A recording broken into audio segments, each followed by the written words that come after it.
You know what's crazy? There's a 3-digit number that most of us have that could be silently draining thousands of dollars from your bank account every year, and you may not even realize it. It's your credit score. Did you know 25% of all Americans don't even know what their credit score is? Yet that same 3-digit number can cost them over $250,000 in extra interest over the course of their life. Now, after years of working in finance, banking, and financial services, I've discovered what major credit institutions really don't want you to know, because it's not financially incentivizing for that having a good credit score isn't nearly as complicated as they make it seem. Let me show you why this matters. I pulled the latest numbers from myfico.com's loan calculator, and they're pretty shocking. On a typical $300,000 30-year mortgage, someone with excellent credit score, say in the 800s, would pay about $1,896 per month.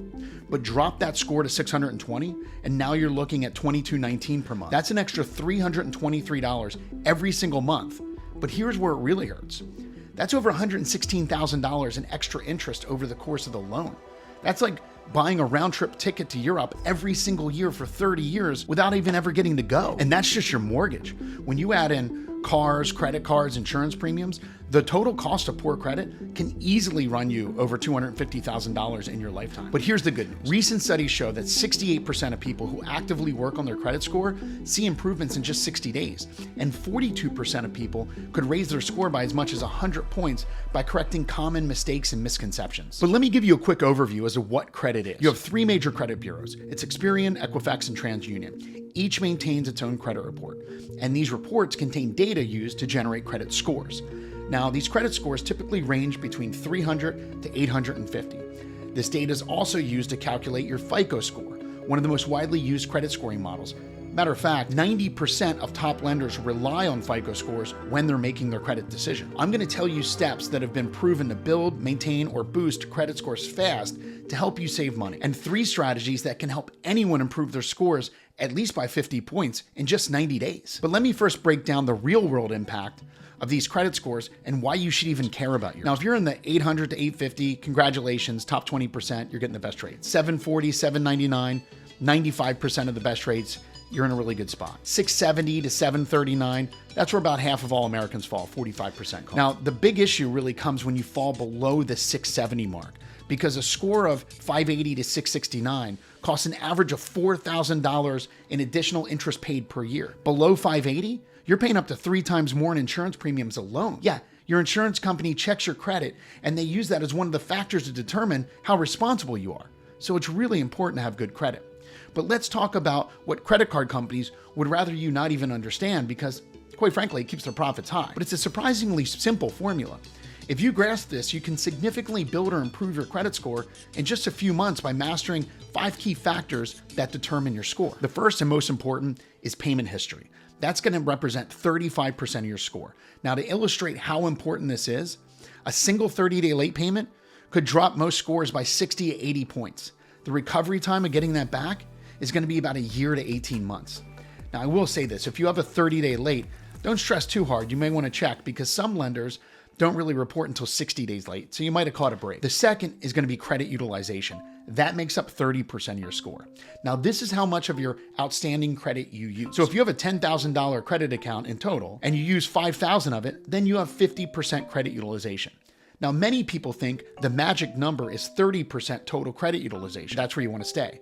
But in reality, you really want something closer to 10% if you can swing it, because the data shows that 10% reduction, for every 10% reduction, adds 20 points to your score. Now, the credit history length is 15%.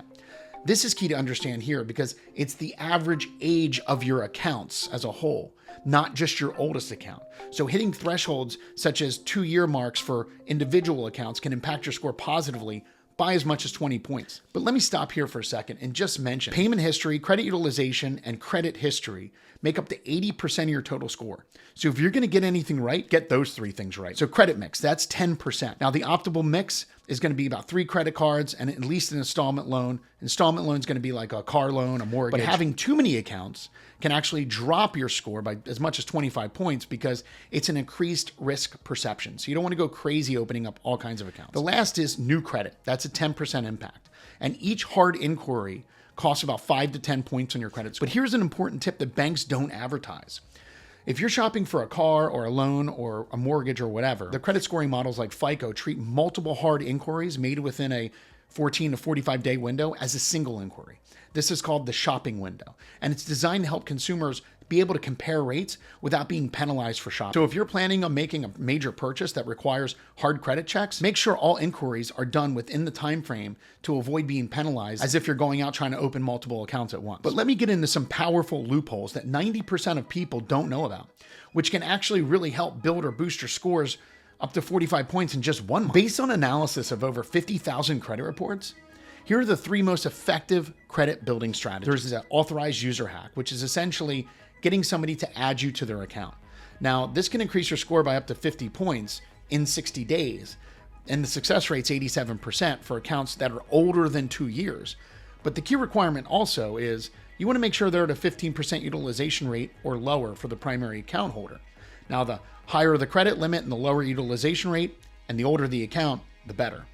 Then there's the rapid re-aging. This is when you request creditors to re-age your account, meaning the creditor adjusts the account status to reflect consistent kind of on-time payments and remove those past delinquencies. This works for 73% of accounts, and average improvement could be up to 80 points in 90 days. The requirement is you cannot have more than 2 late payments in the last 24 months for that to work. The third is going to be the Bureau Challenge strategy.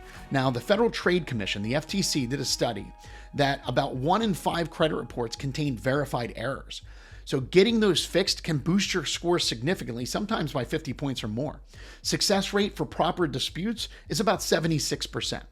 Now look, these aren't just random numbers I'm throwing at you. Every statistic that I've shared comes from either FICO themselves, federal studies, or major financial institutions. It's just really important to remember.